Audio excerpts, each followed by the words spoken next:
Merci de prendre le rendez-vous de l'information sur la chaîne de l'excellence. Mesdames, Messieurs, bonsoir et bienvenue. L'ancien ministre Alain Adirou et 5 autres membres ont été suspendus par le parti politique La Force Corée pour un Bénin émergent. Les motifs de leur suspension vous seront dévoilés au cours de cette édition. Les candidats à l'examen du brevet d'études du premier cycle BEPC affrontent les différentes épreuves dès le 9 juin 2025. Selon les statistiques de la direction des examens et concours DEC, 139 candidats sont inscrits pour la section unique de juin de 2025. Les détails dans cette édition. Le président de l'Association nationale des communes du Bénin ANCB, Luc Setondiatropo, a procédé à l'ouverture des travaux de la deuxième session de la commission thématique eau et assainissement et infrastructure au titre de l'année 2025 au siège de l'institution. Le point de leurs échanges dans ce 19e.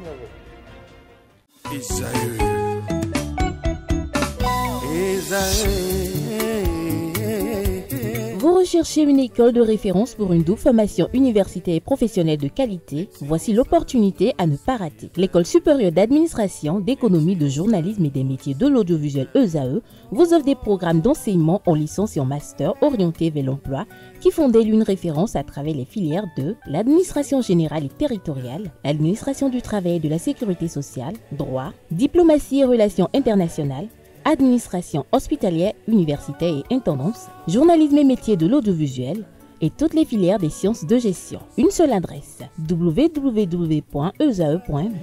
Rendez-vous dès maintenant sur nos campus ESAE Bedjromende au numéro 90 93 65 21 ou au numéro 98 98 14 00. Paracourt sur le numéro 52 46 12 12. Aboumekalavi au numéro 52 88 44 44. Akpata au numéro 52 88 33 33. ESAE, l'excellence à un nom.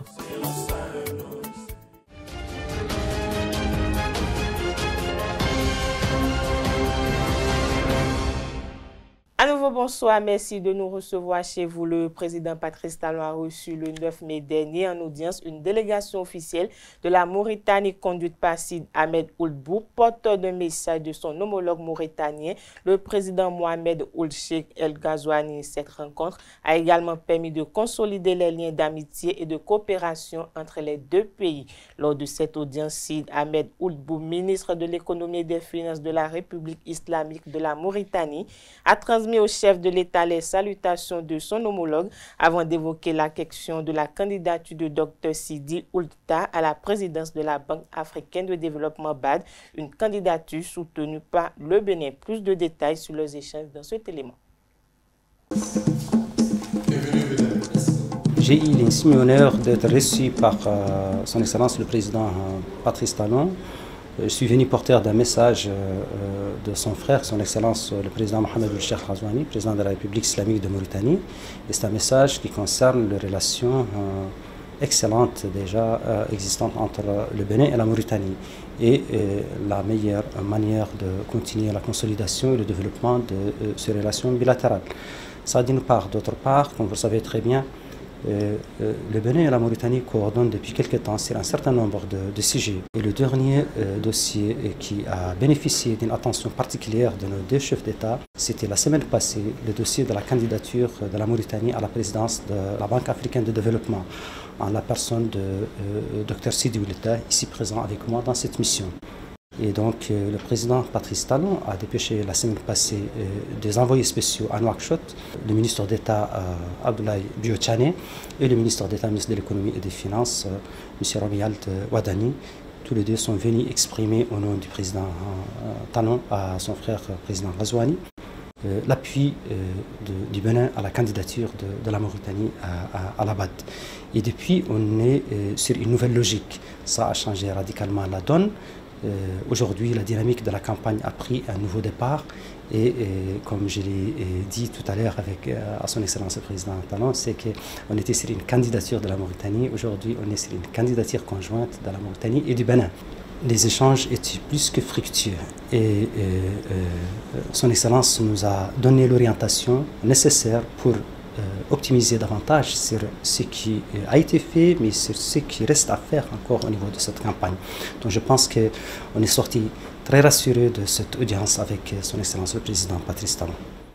Lors de sa deuxième session ordinaire au titre de l'année 2025, le Bureau exécutif national du parti FCBE a prononcé le 3 mai dernier des sanctions à l'encontre de plusieurs responsables. Selon les informations, le Bureau a notamment prononcé la suspension de 5 responsables parmi les cadres suspendus provisoirement jusqu'à nouvel ordre. L'ancien ministre Alain Adirou, membre du Bureau exécutif national et conseiller politique du parti, il est reproché à ce dernier des fautes qualifiées de manquement grave. Alain Adirou, apprend-on, aurait posé des actes contraires aux textes régissant le parti FCBE. Les suspensions de responsables au sein de la FCBE interviennent alors que la formation politique dirigée par l'ex-ministre Paul Ronkbert est en plein remembrement de ces structures alors qu'approchent à grands pas les premières élections générales au Bénin de 2026.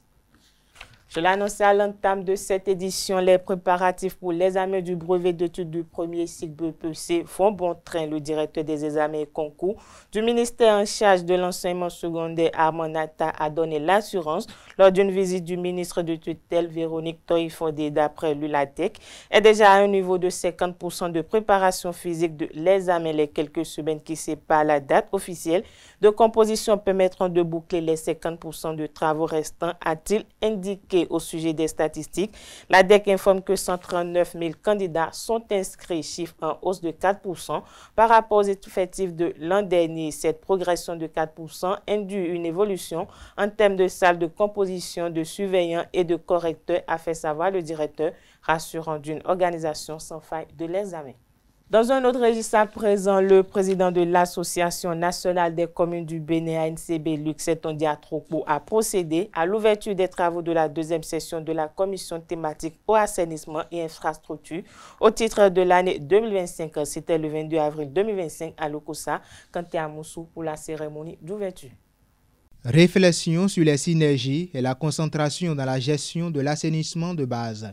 C'est autour de ce thème que les membres de la commission thématique eau assainissement et infrastructure de l'Association nationale des communes du Bénin, ANCB, se sont retrouvés pour mener les travaux de la deuxième session au titre de l'année 2025. Le thème qui nous réunit aujourd'hui revêt une importance capitale.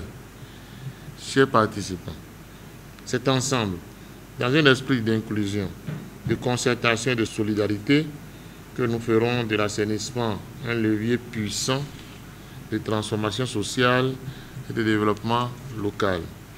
Je nous invite à faire de cette session un moment fécond d'échange, de réflexion stratégique et d'engagement concret pour une gouvernance efficace, partagée et durable de l'assainissement de base dans nos communes.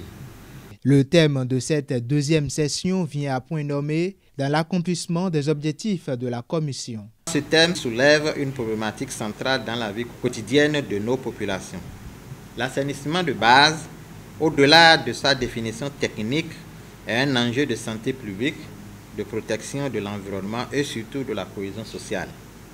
C'est également un marqueur essentiel de notre capacité à offrir des services de qualité à nos citoyens, dans un contexte de ressources limitées mais de besoins croissants. Et cette session est un pas de plus vers ce futur que nous voulons plus propre, plus sain et plus solidaire pour nos populations. Durant 2 jours, les participants ont mené des réflexions et des travaux dans le but de mieux répondre aux besoins des populations en matière d'eau et infrastructures. Restons toujours à Lokossa avec le président de l'Association nationale des communes du Bénin, ANCB, Luc Setondia Diatrokpo, où les 24 et 25 avril 2025 ont eu lieu à Lokossa la première session de la commission thématique suivie des objectifs de développement durable ODD de l'Association nationale des communes du Bénin. Le reportage avec Francis Fahami. La commune de Lokossa a accueilli les 24 et 25 avril la première session de la commission thématique suivie des objectifs de développement durable de l'Association nationale des communes du Bénin, ANCB, pour le compte de l'année 2025. Une thématique transversale qui doit nous projeter et qui doit nous dire ce que nous avons à faire et ce que nous faisons pour notre développement durable. Les ODD sont la boussole qui permet à toutes les nations aujourd'hui, grandes comme petites, de se réorienter, puisque Si nous voyons les grandes nations continuer d'aller vers des programmes millénaires, ce n'est pas nos petites nations qui vont échapper à ce processus. Le thème de cette année, décennie de mise en œuvre des objectifs de développement durable au Bénin, bilan et perspectives. L'occasion était donc au bilan. Des recommandations formulées au cours des 2 dernières sessions, il faut noter qu'elles ont presque toutes été mises en œuvre. Certaines, pour ce qui concerne par exemple la table ronde à initier avec le chef de l'État, formulée à l'issue de la 2e session de l'année passée, reste un plaidoyer que porte toujours votre association. C'est justement pourquoi cette année, je voudrais souhaiter que nous renforcions le suivi et les négociations afin que non seulement les recommandations en cours aboutissent à des résultats probants, mais aussi et surtout que celles à conduire cette année le soient encore mieux. Pour les autorités communales, cette session était l'occasion de féliciter les membres de l'ANCB. Nous venons de faire 2 tiers du chemin. Il nous reste encore le dernier tiers. Et ce tiers, en faisant le point du chemin parcouru, nous devons accélérer certaines dispositions pour aller vite. 5 ans, c'est peu, mais assez pour se rattraper s'il y a de la volonté. La NCB renforce ainsi l'engagement des communes béninoises pour l'atteinte des cibles à l'horizon 2030. Une démarche qui s'inscrit dans une logique de continuité. L'année dernière, notre commission a pu tenir 2 sessions. La première, tenue les 23 et 24 avril, ici même à Lokossa, autour du thème Forum politique de haut niveau 2024, capitalisation des efforts des communes béninoises pour l'accélération de l'atteinte des ODD, de l'ODD 2. La deuxième tenue les 5 et 6 novembre 2024 à Grand Popo, autour du thème Agenda 20, 30 et 20, 63, mise en œuvre efficace de solutions durables, résilientes et innovantes. Des plans types d'accélération ont été proposés à cet effet pour renforcer l'accès à l'eau potable et l'assainissement de base au niveau local. Un poste avancé de police a été pris pour cible par des individus armés dans la nuit du vendredi 9 mai 2025 à Guélimaro, localité située dans la commune de Kouandé au nord-ouest du Bénin. Selon les informations, les assaillants seraient descendus des montagnes avoisinantes avant de tirer plusieurs coups de sommation en direction du poste. Sur place, seuls 3 agents étaient en service. Face à l'ampleur de l'assaut, ces derniers se sont repliés, permettant aux assaillants de prendre le contrôle du site. Durant l'attaque, les individus armés ont libéré plusieurs personnes gardées à vue et se sont emparés d'armes ainsi que de munitions. Avant de quitter les lieux, ils ont incendié 2 motocyclettes utilisées par les policiers en poste et auraient déclaré qu'il s'agissait d'un avertissement. L'incident n'a duré qu'une vingtaine de minutes, mais s'inscrit dans un contexte plus large d'insécurité croissante dans le nord du pays. Depuis le début de l'année, plusieurs attaques ont été visées des positions des forces de sécurité béninoises. Pour rappel, le 17 avril 2025, 2 sites militaires situés près des chutes de Koudou et du Trépont, zone frontalière entre le Bénin et le Niger, ont été ciblés par ces assaillants. Parlons célébration dans cette édition. Enseignants, cadres administratifs ou vendeuses, les femmes du collège d'enseignement général Tankpé ont célébré la journée internationale des droits de la femme en différé le 7 mai 2025. Au-delà d'une fête, elles peignent le tableau de leur peine dans cet espace. Le récit avec Kaleski Tom. Sous la houlette de la directrice Dr Colombe Sacramento, les femmes du CEG Tankpé ont profité de la célébration de la Journée internationale des droits des femmes pour crier leur ras-le-bol. Mes femmes du CEG Tankpé travaillent dans des conditions déplorables. On ne peut ne pas fêter cette journée. Quand on parle des femmes marginalisées, nous en sommes plus que d'autres quoi.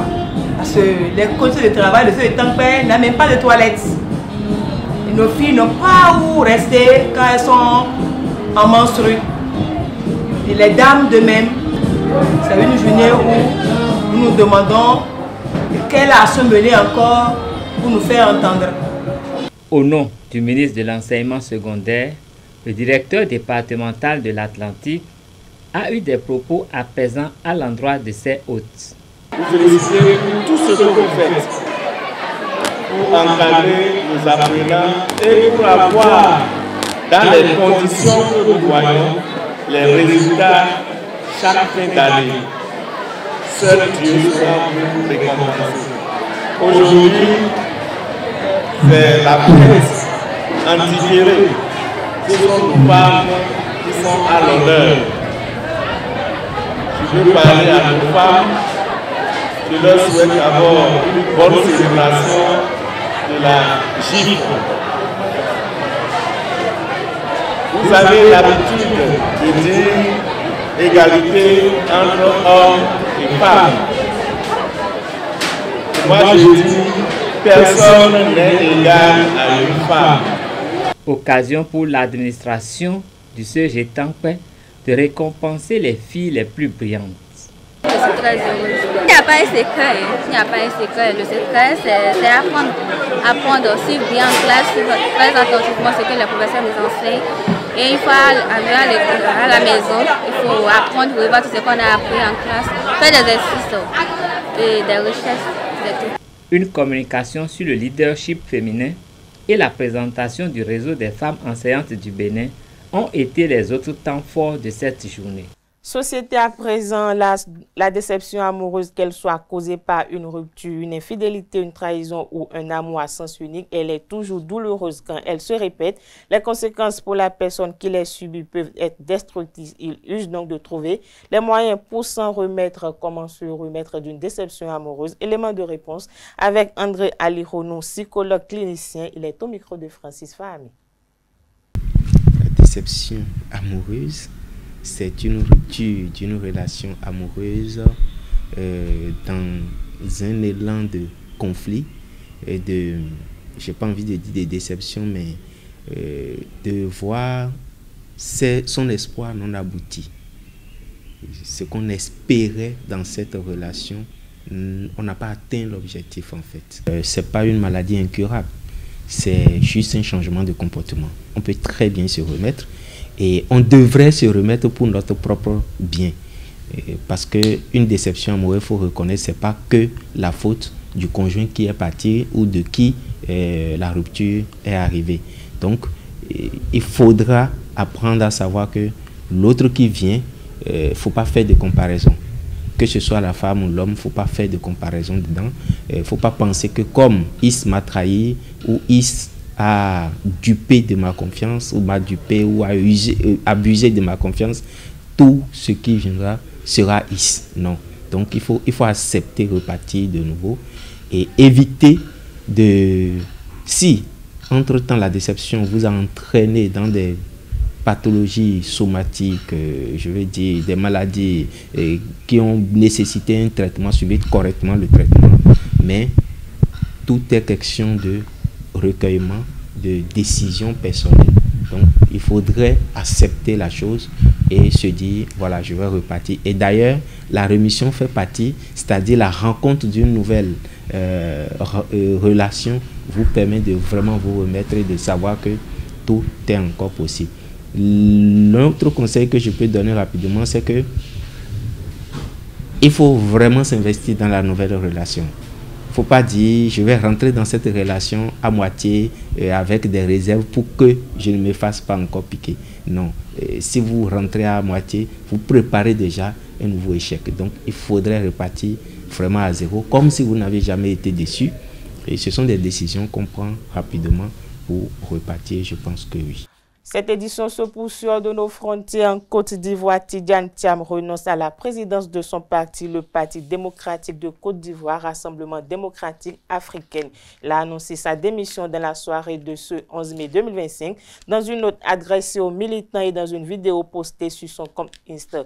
Dans sa vidéo d'un peu plus de 5 minutes publiée sur son compte, Tidjane Thiam a dénoncé un harcèlement judiciaire orchestré contre lui et le parti qu'il considère comme une tentative de prise en otage tâches politiques. Il a relevé que depuis son accession à la tête du parti, il a travaillé avec les militants à moderniser sa gestion, ce qui l'a fait doubler le nombre d'adhérents du parti. Le désormais ex-chef du parti évoque ensuite le harcèlement judiciaire orchestré contre lui. L'ancien patron de Crédit Suisse, qui avait été désigné candidat du PDCI-RDA le 16 avril 2025 lors d'une convention divisée, fait face à une bataille juridique autour de l'article 48 du Code de la nationalité ivoirienne. Conformément au statut du parti, Ernest Nkomo-Mobio, vice-président le plus âgé, a pris la présidence par intérim.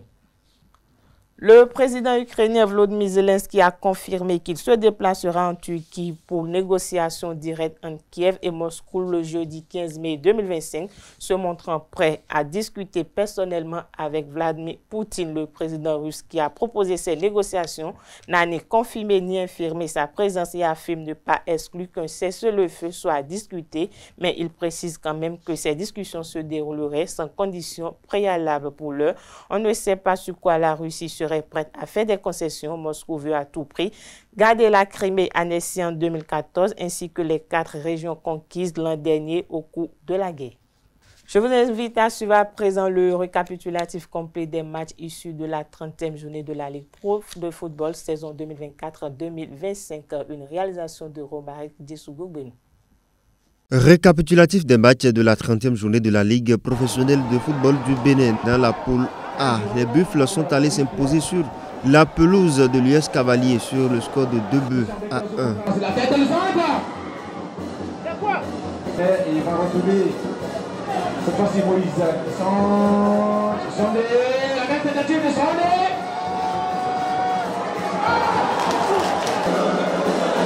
C'est encore reparti pour Zakiou.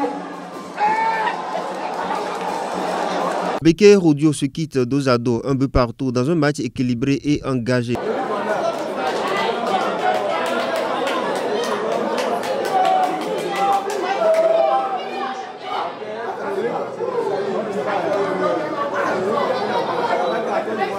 Damissa a fait respecter sa loi à domicile en s'imposant 2-1 face à AS Tonnet.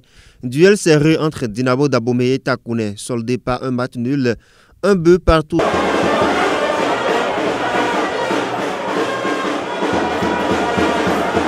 Score vierge entre Dynamo de Parakou et Dynamique FC, malgré plusieurs occasions de part et d'autre. Allez, go, go, go, go! Espoir de Savalou a su faire la différence à domicile en battant Bois de Sinandé sur la plus petite des marges, 1-0.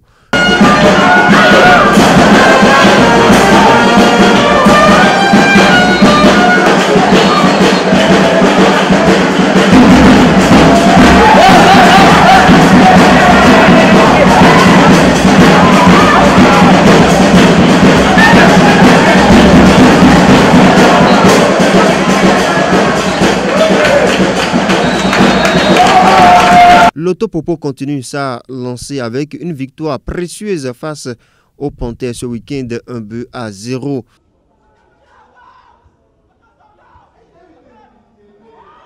Dans les autres rencontres de la poule A, Real Sport s'est imposé à l'extérieur 2-1 contre les Abeilles. Bani Gansé et Dadje se neutralisent également, 0 but partout. Dans la poule B, AS Police a réussi le hold-up parfait face à Djidja avec une victoire, 1-0 à l'extérieur. Pas de vainqueur dans le duel qui a opposé AS Cotonou à Coton FC. Match nul, 0 but partout. Grosse performance par contre entre AS Sobemap qui s'est baladé face à Sita Tonga avec un large succès de 3-0.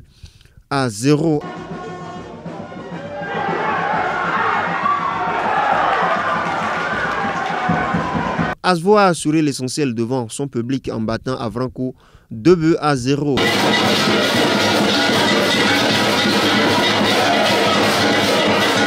Le Dragon confirme sa bonne forme avec une victoire nette 2-0 contre la jeunesse athlétique de Kétou.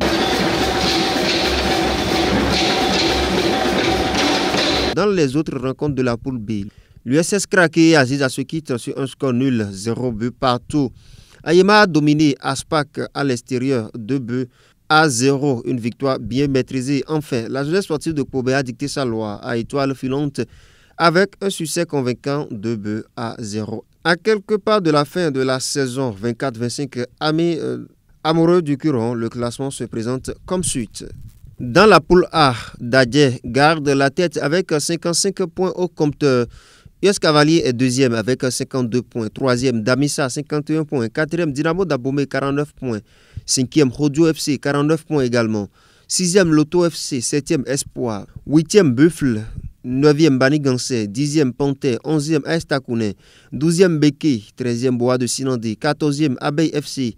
15e, AS Tonnerre. 16e, Dynamique FC. 17e, Real Sport. Et 18e, Dynamo de Parakou. Dans la poule B, Coton en tête avec 53 points. Deuxième, AS Obemap, 50 points. Troisième, Dragon avec 48 points. Quatrième, Ayima, 48 points. La jeunesse sportive de Koubé est cinquième avec 46 points. Sixième, USS Krake. Septième, Asvo. Huitième, Aspak.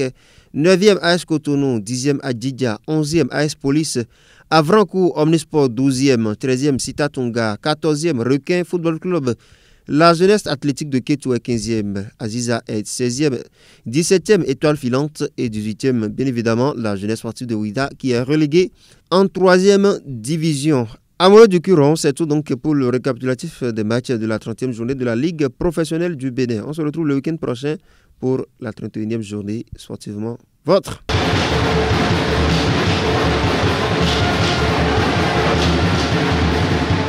Voilà, c'est sur cette note sportive que prend fin cette édition. Merci de nous avoir suivis. Agréable soirée à tout un chacun.